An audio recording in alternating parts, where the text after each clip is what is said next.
with regards to the 2015 movie called In the Heart of the Sea, right? I think it was. It's kind of annoying when movies have multiple titles, but anyway, yeah, yeah, that's it. Yeah, well, I suppose I think at this point, uh, yeah, I think it was indeed more of an eye candy sort of thing, but the problem I think was that it wasn't too deep, ironically, considering that they were going to go deep, nearly, you know, and apparently in the fictional counterpart they do. Of course, I don't mean literally, but it could also be that, in such circumstances. So no, the point is that it's a shallow sort of thing, like literally even the director admits it's a so-called boys adventure. I mean, I don't know. Is this an adventure? Wow, what an adventure to go inside huge body of a of the biggest animal on earth. That's an adventure. Oh, wow. I guess coroners must have loads of adventures. Yeah, no, that's the thing. Maybe he should have thought of it as more of a sort of, you know, I would have thought more highly of it if it had any sort of introspection. Like the synopsis, even on IMDb, that is even dares to say that they explore morality. Do they? Um, Morals aren't even mentioned once. They're implied, possibly though. Other than that, though, not really. And you know, this thing happens only for a very brief period, for like a minute from the whole 2 hour long thing. When they're stranded on that island, and of all people, the one who was mostly quite arrogant up to that point, Chris Hemsworth's character, is the one to talk about arrogance. I mean, sure enough, at least he's acknowledging he was arrogant. So I suppose that is a tiny sliver of self introspection in this sense. Or is it just introspection, I suppose? Um, but beyond that, they don't really go very very far. I mean, sure enough, he just says, he just asks the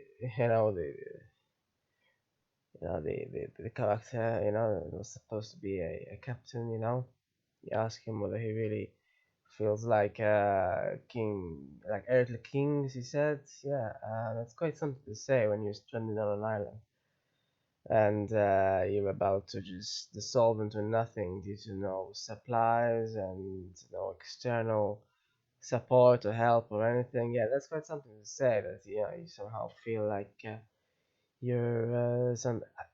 Yeah, I mean, I think one could easily sum it up as delusional.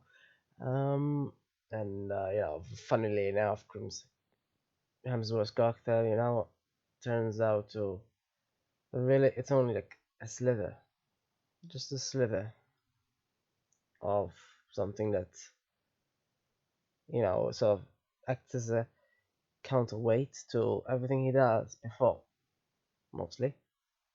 And sure enough, there's another bit where he sees into the whale's eye and doesn't do it. That did sort of uh, go over one's expectation in a way. Um, sure enough, if it was just direct sort of blunt sort of thing, with no introspection whatsoever, then they would have just So at the very least, it's not the worst of the worst in this sense, but it still doesn't. It barely has anything for a 2 hour movie. to only have like a minute of what could be called introspection isn't much at all, you know. And other than that, it's even worse than most action movies because, of course, saying this, it's based on real life, nearly at least, because well, I mean, yeah, it happened for real. Although from what I've read, apparently, although I haven't yet read the absolutely entire account, but I've read a few articles on the characters themselves, and apparently, I don't know exactly why, in the movie, when they do lots, the supposed captain was supposed to have been drawn. Apparently, in real life, that didn't happen. Apparently, his nephew drew it. So I don't know why they changed this little bit. I'm assuming it is to make the captain seem more honorable, because that's I guess, the first thing that you know. And sure enough, at the beginning, he did seem like he was about to somehow be humble, but then he didn't really.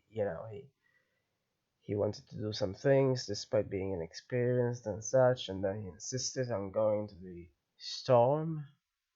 That's quite a word. It was I don't normally hear people calling it a squall. I only know the squall from Final Fantasy VIII. But yeah, anyway. Um. So yeah, he's inexperienced. He he chips off a bit of the boat at the beginning, and then he insists on going through the storm. Nearly wrecks the ship there. And by the way, in real life, he was truly this much of a disaster. I just cannot believe, like what was the point of giving him another ship after Essex, Flanders? Uh, what's the point? And he went on to sink it as well. Apparently, happens to be the ship that actually saved him after the Essex sinking. It's just like people just do not just. I mean, truly it is a metaphor for nepotism, right? And how destructive nepotism can be. Yeah, he was only there because of his name, and what do you know? He sunk two ships. Huh? What the hell does this remind me of? I got, it's like one wasn't enough for them to. I don't know.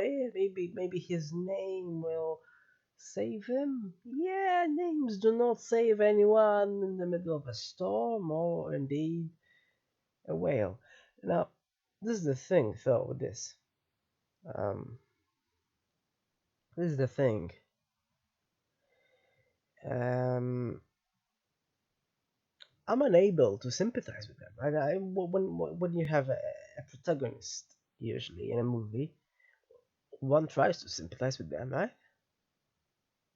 Um, but in this case, I mean, I don't know. I guess you could have both a villain and a protagonist, and vice versa, But they were pretty much villains in this sense. And but this is the thing, that when they are shipwrecked and all that happens, you just don't really feel much, because they already came to that point. They were awful, and just having the last moment of realization that he shouldn't, that one moment there at the very end, it doesn't quite redeem it at all. That was, as I said, pretty much just a minute out of 120 minutes. None of the characters were really very interesting or honorable. Really, they just weren't. They were all fairly selfish. I mean, even in real life, um, apparently this Hemsworth character in real life really did, at least he didn't. I mean, single-handedly sink many boats, but he did seem to just want to just continuously go on these expeditions until he ended up apparently going insane by stacking food in the attic or something, and apparently was institutionalized for a bit. Um, yeah, that's quite an end. Um, so this is the problem. Oil clearly has always been quite a problem for people, and because I mean, obviously, these days, with oil from the ground, at the very least, no one is killed at the very least. But of course, the climate is affected. Uh, so the the thing is, though, see, the movie doesn't really have any introspection. That's the main criticism, I think. Because if they really just spend more time instead of mentioning God or whatever. I mean, sure enough, I guess he wanted to set up how deluded he was there. Sure enough, but it didn't go very much further. I mean, he could have had some interesting conversation with Cillian Murphy's character as well. Instead, he just was just like just deathbed talk or whatever. The character didn't really have much. Really, he barely had any lines at all. I'm surprised the actor took the part. It really wasn't. I mean, Um, so this is the thing. So there's no introspection. There's nothing where he explicitly says, you know, is sacrificing tens. I mean, this is from a purely utilitarian perspective, even not even moral. This isn't morality. This is from a purely numerical utilitarian perspective. Is it worth sacrificing tens of humans? We're talking just from a human perspective. Even if they couldn't care less about other species. Did they not even think about this? Like, is it really worth for all these people to die just so we could have some light? I mean, really? It sort of highlights some perspective, though, certainly, about how deluded humanity has always been. I mean, currently they think they can just keep using all this energy, and somehow they seem to think it's infinite, right? That's where delusion comes from, and they nor do they seem to think it's infinite. They seem to think that CO2 isn't released, etc.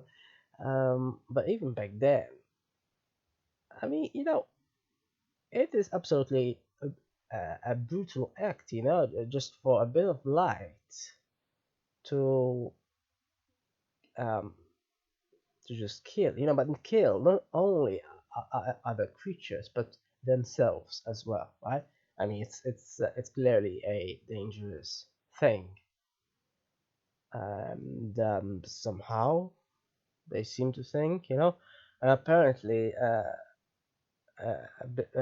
just before Moby Dick was published, I think months before, there was another very similar boat which crashed. I think it was 30 years, I think, or so. I think, I'm not sure. After Essex first floundered.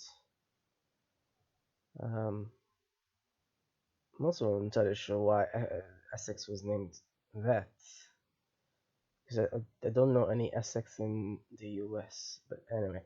Uh, but yeah, apparently there was another ship that floundered in very, very similar circumstances. And Herman Melville apparently thought that it was his writing which summoned uh, this thing. Uh, he thought his writing was evil or something. No, what was at fault clearly is the people themselves. Because these people really do this sort of stuff, right? Like, they try again and again until they're not only shipwrecked but destroyed and killed themselves. I mean, it's unbelievable, and they did it just for money. Sure enough.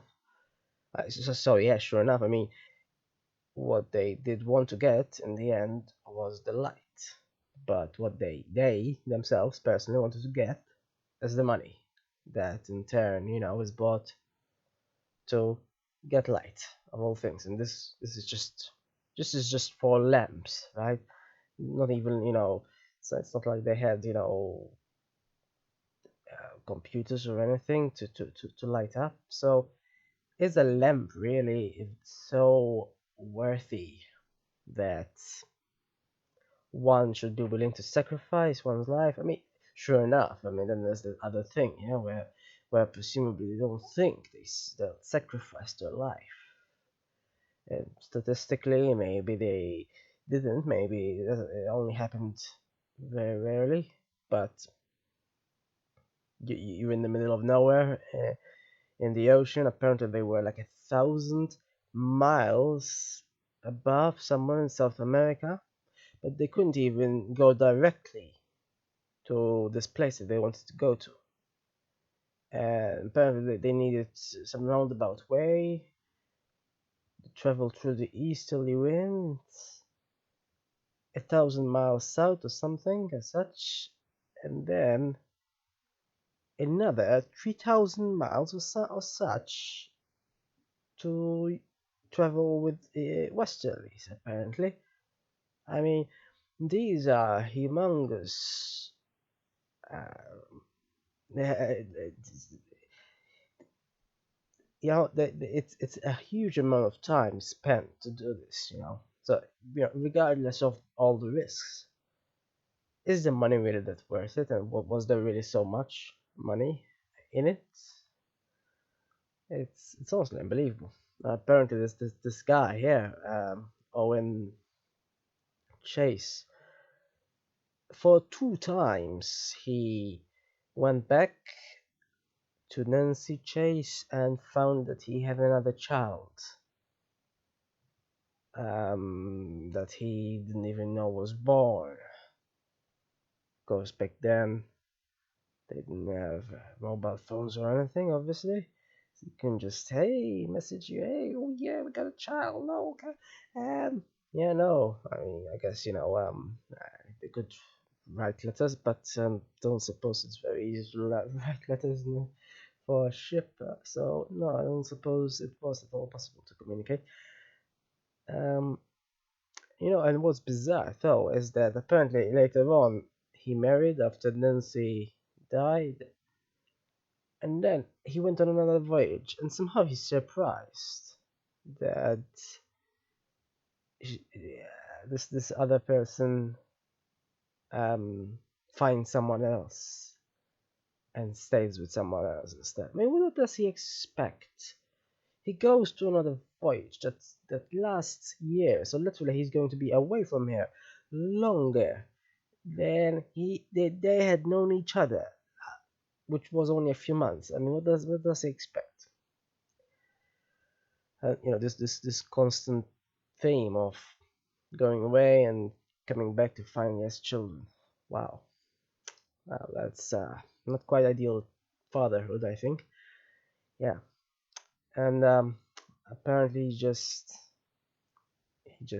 yeah, just lost at the end. So yeah, this is the thing, though. I mean, even up to now, and this is even here nearly 19 minutes of talking about this movie. I assume I I've had more introspection about it than the entire movie had itself, which spanned for 2 hours. This is the problem. It didn't have much. What it did have, of course, is a lot of CGI, and sure enough, it's eye candy. Clearly, it's what contributed to the 100 million budget, and that's clearly the hull breach. There was so much naval lingo, by the way, so much, but that's clearly its weak point, because unless they're guaranteed that you know but how could people go and watch this in the cinema, although in 3D it's probably even more exciting? How could they watch it when it's like when people finish watching it, they don't go to other people and tell them, oh yeah, someone goes inside of a whale, yeah, go watch it. Yeah, that's not a very convincing argument, is it? This is the problem, I suppose, with this. Yeah,